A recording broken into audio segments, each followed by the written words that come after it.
புதுவை திருபுவனை தொகுதி தேசிய மக்கள் மன்ற கட்சி அலுவலகத்திற்கு சென்ற லட்சிய ஜனநாயக கட்சி தலைவர் ஜோஸ் சார்லஸ் மார்ட்டின் அவர்களை சட்டமன்ற உறுப்பினர் அங்காளன் மற்றும் மண்டல பொதுச் செயலாளர் கண்ணபுரான் ஆகியோர் பொன்னாடை போர்த்தி வரவேற்றனர். திருபுவனை தொகுதி சட்டமன்ற உறுப்பினர் அங்காளன் அவர்களின் ஆலோசனைப்படி உருளையான்பேட்டை சட்டமன்ற தொகுதியைச் சேர்ந்த அமுதா, நாகமணி மற்றும் அரியாங்குப்பம் சட்டமன்ற தொகுதியைச் சேர்ந்த மலர் என்கின்ற தெய்வானை ஆகியோர் என்ஆர் காங்கிரஸ் கட்சியிலிருந்து விலகி லட்சிய ஜனநாயக கட்சி தலைவர் ஜோஸ் சார்லஸ் மார்ட்டினை நேரில் சந்தித்து எல்ஜேகேவில் தங்களை இணைத்துக் கொண்டனர்.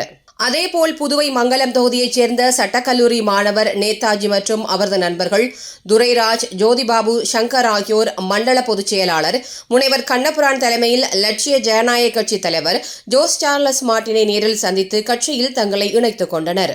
மேலும் இந்நிகழ்வின் போது சட்டமன்ற உறுப்பினர் அங்காளன், பொதுச் செயலாளர்கள் பூக்கடை ரமேஷ், பிரபாகரன், மண்டல பொதுச் செயலாளர் முனைவர் கண்ணபுரான், சுரேஷ் உள்ளிட்ட நிர்வாகிகள் உடனிருந்தனர்.